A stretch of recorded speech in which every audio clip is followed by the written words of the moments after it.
भविष्य जन्म से नहीं कर्म से महान होता है।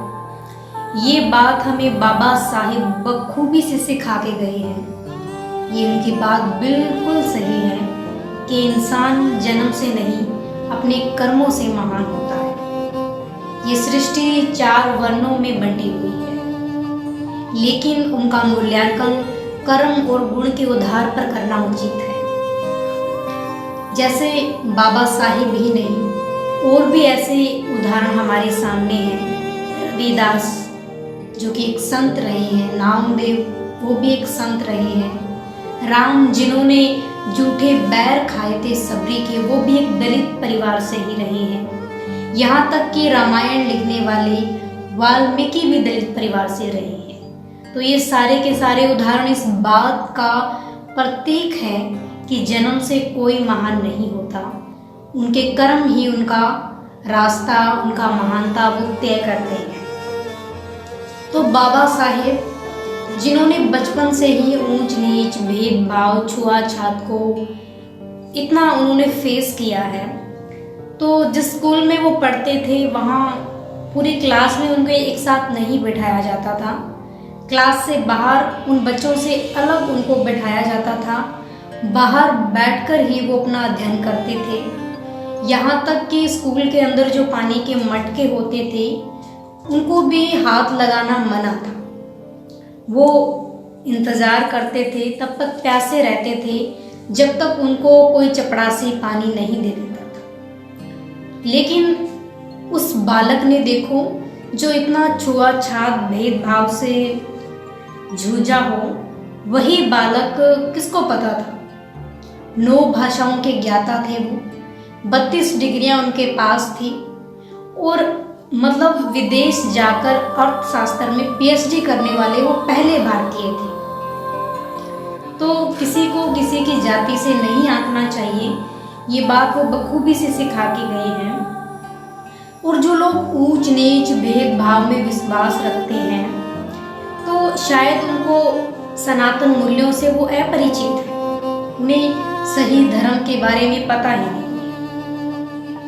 तो 1943 में बाबा साहेब को वायसराय में लेबर मिनिस्टर बनाया गया था।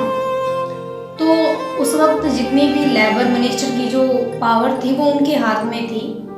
तो बाबा साहेब का बेटा था यशवंत राव, तो उनके एक दोस्त ने उनको कहा कि आपके फादर साहब की इतनी पहुंच है तो मेरा एक कॉन्ट्रैक्ट है वो पास करवाना है। तो यशवंत राव जो है वो चले गए, लेकिन बाबा साहेब ने उनको कुछ भी नहीं कहा। उन्हें सिर्फ यही कहा कि मैं इस कुर्सी पे समाज का उद्धार करने के लिए बैठा हूँ, अपने बच्चे पालने के लिए नहीं। तो वो अपने कर्तव्य के प्रति इतना निष्ठावान थे। तो ये बात भी हमें उनके जीवन से प्रेरणा लेनी चाहिए कि वो अपने कर्तव्य के प्रति कितना निष्ठावान थे। तो उन्होंने अपने बेटे को बहुत अच्छी सीख दी कि मैं इस कुर्सी पे समाज का उद्धार करने के लिए बैठा हूँ, अपने बच्चे पालने के लिए नहीं।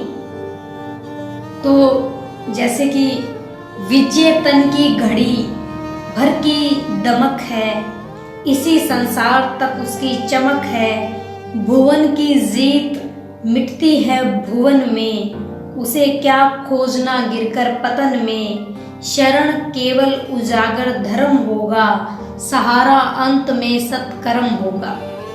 तो विद्या जो है वो एक ऐसा धन है जिसे कोई नहीं चुरा सकता, ना कोई राजा उसे हर कर सकता है, ना उसे किसी भाई बहन में बांटा जा सकता है। विद्या एक ऐसा धन है जिसे जितना हम खर्च करेंगे वो उतना ज़्यादा बढ़ेगा। तो ऐसा ही बाबा साहेब के पास में था। बाबा साहेब के पास में क्या था, कुछ नहीं था, उनकी फाइनेंशियल कंडीशन भी ठीक नहीं थी, लेकिन उनकी जो विद्या ग्रहण करने की जो कैपेसिटी थी वो बहुत ज़्यादा थी, उनमें ललक थी, लगन थी विद्या को ग्रहण करने की। तो कहा जाता है कि उनकी लाइब्रेरी में 50,000 के समथिंग किताबें जो थी वो थी। 14-15 घंटे वो लगातार पढ़ते थे और सफल होने के बाद भी उन्होंने किताबों को नहीं छोड़ा, वो किताबें पढ़ते थे। और अब क्या हो गया है, अब टीवी और जो हमारे घर में टीवी लगी हैं उनकी स्क्रीन बड़ी होती जा रही है। किताबों की लाइब्रेरी जो है वो सिर्फ सजावट के लिए है, दिखावे के लिए है, एक्चुअली में उनको कोई नहीं पढ़ता।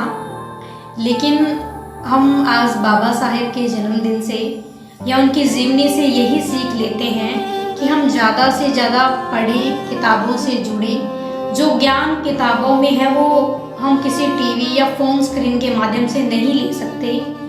तो ये बात बाबा साहेब ने भी कही है कि जो किताबों में ज्ञान है वो कहीं नहीं है।